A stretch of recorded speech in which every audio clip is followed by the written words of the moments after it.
Assalamualaikum warahmatullahi wabarakatuh. A'udzu billahi bismillah, alhamdulillah, wassalatu wassalamu ala rasulillah. Rekan El Mitra yang Allah muliakan, pertama kita panjatkan segala puja, puji beserta syukur kehadirat Allah Subhanahu wa taala atas nikmat iman, Islam dan ihsan.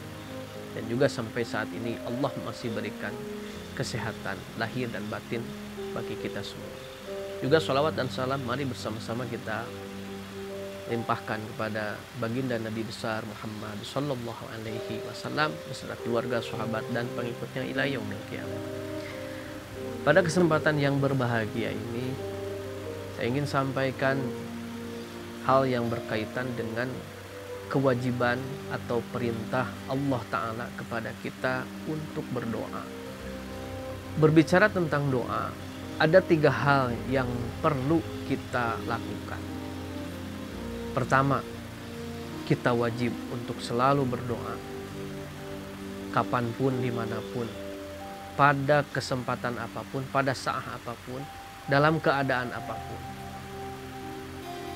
Sesuai dengan perintah Allah Subhanahu wa taala, ud'uni astajib lakum. Berdoalah kalian semua kepadaku maka aku akan mengabulkan. Juga di dalam ayat yang lain, di dalam surah Al-Baqarah ayat 186, Allah Ta'ala berfirman, A'udzu billahi minasyaitonir rajim, bismillahirrahmanirrahim. Wa idza sa'alaka ibadi anni fa inni qarib. Ujibu da'watad da'i idza da'an falyastajibu li wal yu'minu bi la'allahum yarsyudun. Kita diwajibkan untuk selalu memanjatkan doa kepada Allah Ta'ala. Itu menandakan akan kerendahan hati kita di hadapan Allah.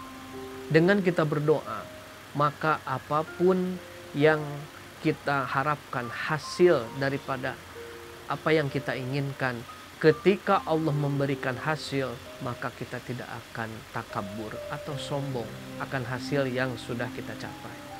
Karena segala sesuatu itu hanya Allah Ta'ala, hanya karena izin Allah saja kita bisa mencapai atau memperoleh sesuatu. Oleh karenanya, setiap waktu, setiap saat kita diajarkan oleh baginda Rasul Muhammad sallallahu alaihi wasallam untuk senantiasa bermunajat, berdoa kepada Allah Ta'ala. Terutama di saat-saat tertentu, di saat ijabah, maka perlu kita pada saat itu bersegera untuk memohon kepada Allah Ta'ala. Dan ingat, di dalam berdoa kita juga harus selalu meminta sesuatu yang terbaik kepada Allah. Atau jika ada orang yang mendolimi kita sekalipun, maka kita hendaknya tidak mendoakan sesuatu yang buruk, tetap doakan saja yang terbaik bagi orang yang mendoliminya. Untuk urusan berdoa, dalam kitab Ihya Ulumuddin juz pertama, juga di situ di dalam bab adab Jum'ah juga ada satu rahasia di mana setiap hari Jum'ah maka Allah Ta'ala menyediakan rezeki yang istimewa bagi hambanya, dan hanya akan Allah berikan kepada hamba yang meminta pada saat hari Jum'ah tersebut. Bahwa jika satu doa dibacakan oleh 40 orang, diamini oleh 40 jamaah, maka insya Allah Ta'ala salah seorang di antara jamaah tersebut ada yang dibukakan ijabah doanya oleh Allah Ta'ala. Makanya kenapa orang selalu mengundang banyak jamaah ketika memiliki hajat, karena tahu pada saat itu salah satu di antara jamaahnya ada yang dikabulkan doanya. Dan kita tidak tahu dari siapa doa tersebut mustajab.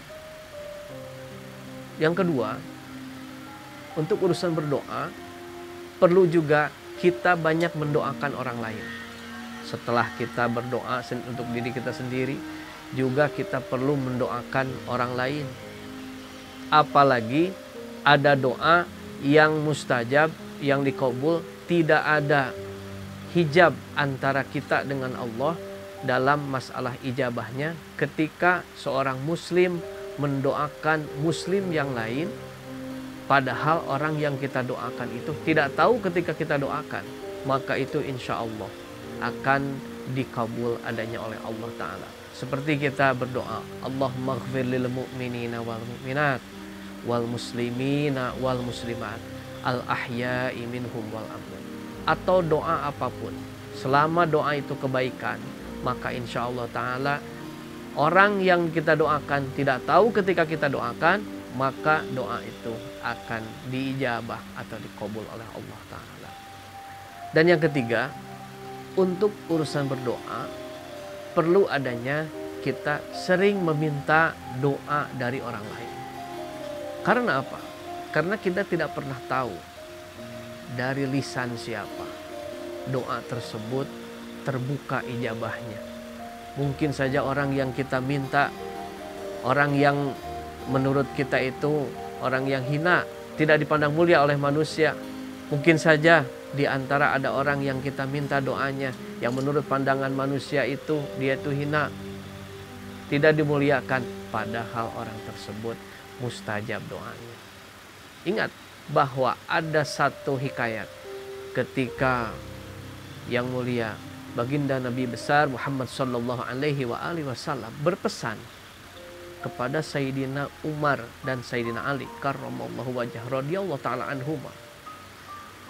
Yang mulia baginda Rasul Muhammad sallallahu alaihi wasallam berpesan begini, ya Umar, Ali, jika engkau bertemu dengan salah seorang yang bernama Uwais Al-Qarni dari kabilah Yaman, jika kau bertemu dengan beliau, maka mintakan istighfarnya kepada Allah.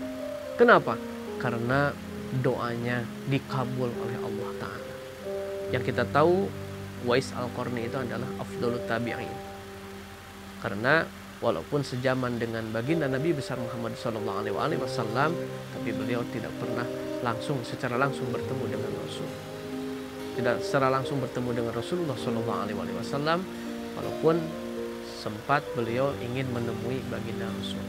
Tapi karena kecintaannya kepada baginda Nabi besar Muhammad SAW dan juga memiliki keistimewaan di mana dia memiliki seorang ibu yang sudah tidak bisa melihat dan sudah tidak bisa melakukan aktivitas sendiri.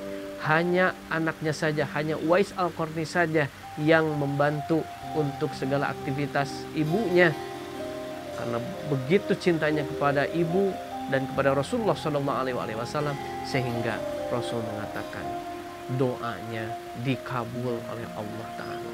Beliau dicintai, dimuliakan oleh ahli langit, walaupun di dunia dia tidak dimuliakan oleh manusia. Nah, disitulah pemirsa, rekan-rekan Al-Mitra, pentingnya kita kepada Allah Subhanahu wa taala untuk senantiasa memanjatkan doa. Jadi kewajibannya pertama, kita harus banyak berdoa yang baik, kemudian juga kita harus banyak mendoakan orang lain, dan juga kita harus sering-sering meminta doa dari orang lain. Semoga bermanfaat apa yang disampaikan. Wallahu muwaffiq ila aqwamit thoriq. Rabbana atina fid dunya hasanah wa fil akhirati hasanah wa qina adzabannar. Walhamdulillahirabbil alamin. Billahi fi sabilil haq wal afu minkum. Assalamualaikum warahmatullahi wabarakatuh.